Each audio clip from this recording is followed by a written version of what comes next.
energy. Coal is power.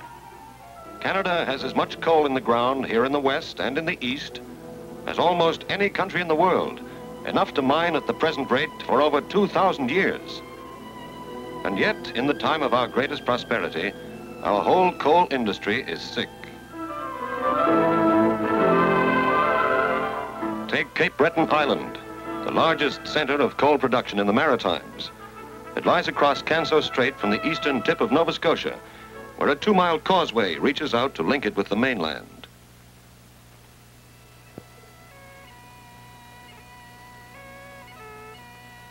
Cape Breton was settled 150 years ago by crofters driven from the Scottish Highlands.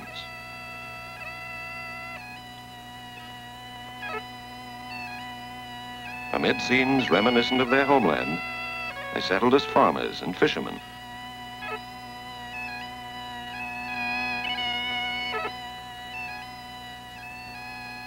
But now, wide stretches of the hills and glens are silent. Since 1900, men have been leaving their farms and boats to work in the coal fields.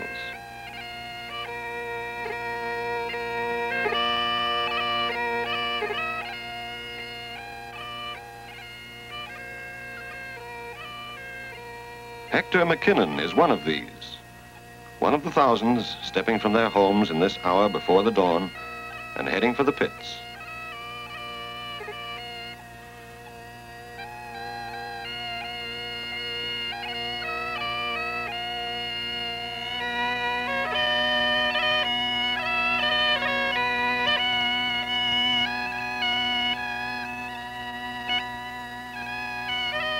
We're on the day shift this week, Neil and I.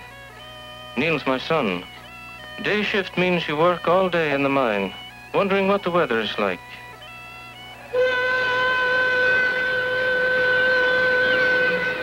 In all weather, the pit wheels turn at Princess, Caledonia, number 18.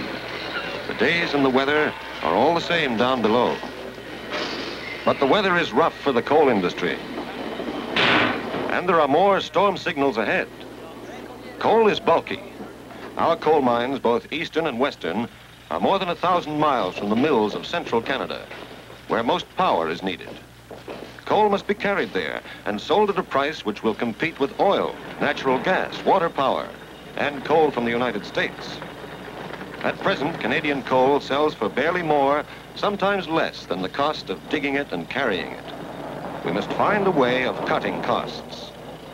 In the deep mines of the Maritimes, costs are high, and what old-fashioned methods still remain make them higher. I like horses, and I know how to drive. Bessie here knows me and knows her work, and she gets her 2 weeks holidays every year like the rest of us.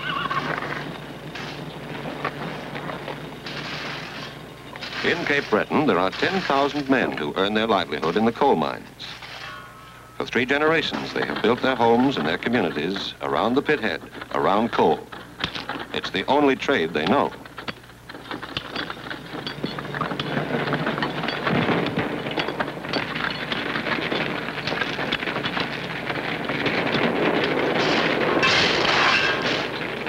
To these men, this is a commonplace world, this strange underground world of cramped spaces and echoing sounds, of grimy faces lit like masks by the flitting beams of their lamps. The more coal you load, the more you get paid. You load 10 or 11 tons of coal a day, shovelful by shovelful. Some days, when you're feeling real good, you load as high as 14 tons. But a man with a shovel is an expensive machine for digging coal. He has to eat and live and raise a family.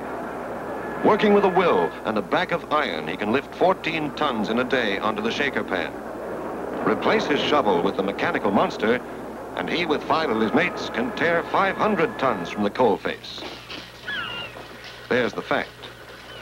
And there's the problem.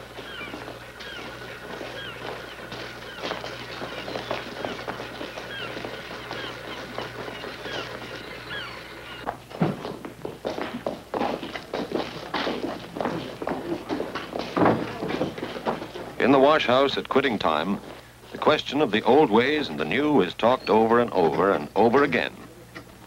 For the younger men, the new machines are a challenge and an opportunity. Steve, can I see you a moment, please? Huh? Okay. But for many of the older men, like Dan, it's not so easy. But what's going to happen to us older fellas, like me? Take Hector here. Told me to go to Trenton, learn to operate a continuous miner. So, you're going to run one of them machines. I know. They want these machines to go. But hell, these machines will never carry on with manpower, Don.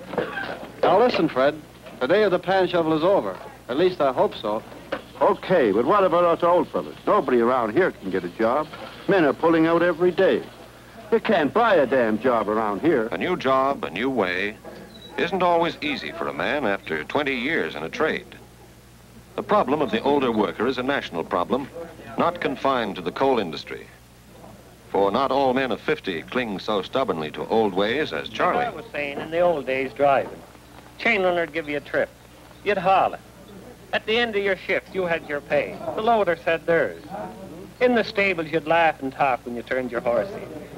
Nowadays, it's drive, drive, drive. I don't know. The men seems to be working, but the machines don't seem to be.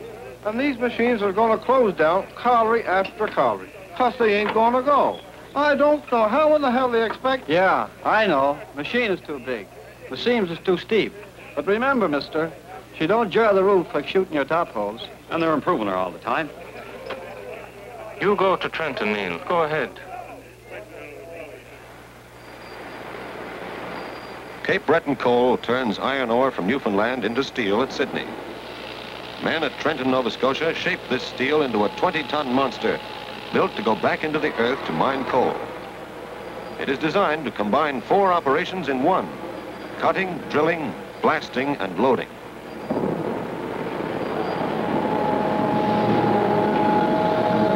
Neil McKinnon and other young miners are sent to study the operation and maintenance of the new machine, the tool that multiplies a man's strength with the power of 200 horses.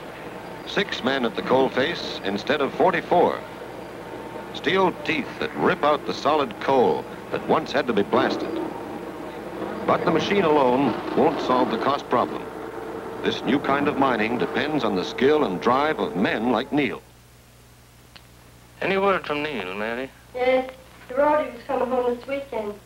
He's come back with one of those new machines. Jonathan made that. Person could be there the horst. It's no use to teach her Gaelic, Nanny. It won't do her a bit of harm to learn a few words. Nach brie brechken er sin.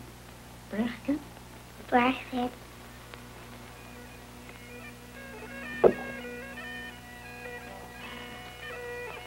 Bye now. Be a good girl, Peggy.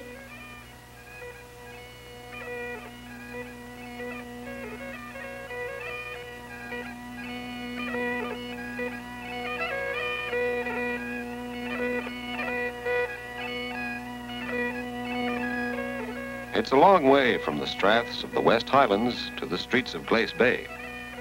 Yet each generation has passed on its Gaelic heritage, the poetry of the Highlander, his folk songs and music.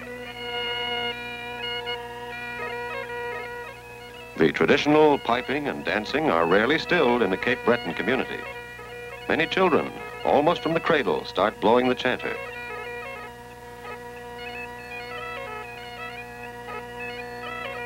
And it's a big day when you graduate from the chanter class and get your first set of pipes.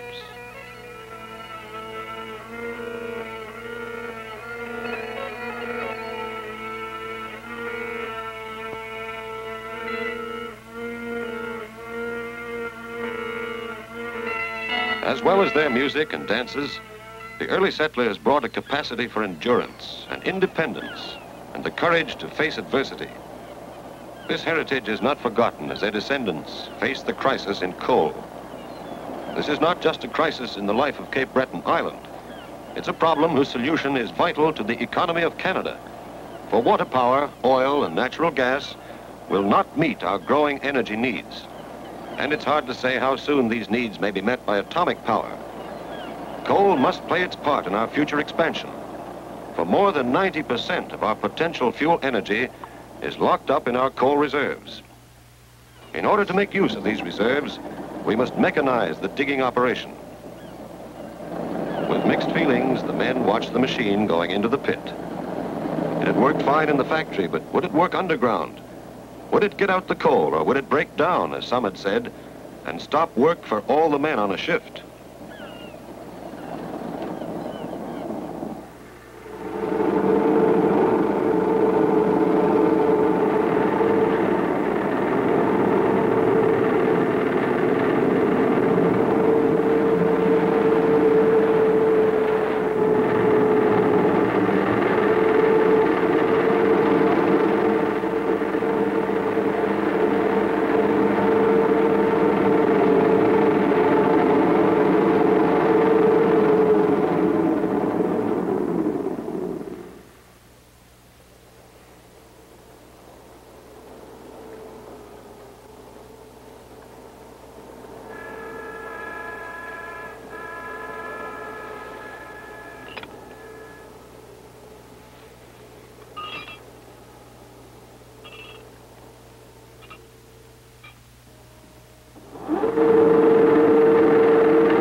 That was a relief, just a loose power connection. Once again, coal floods over the jib, as much as 8 tons a minute, 500 tons a shift.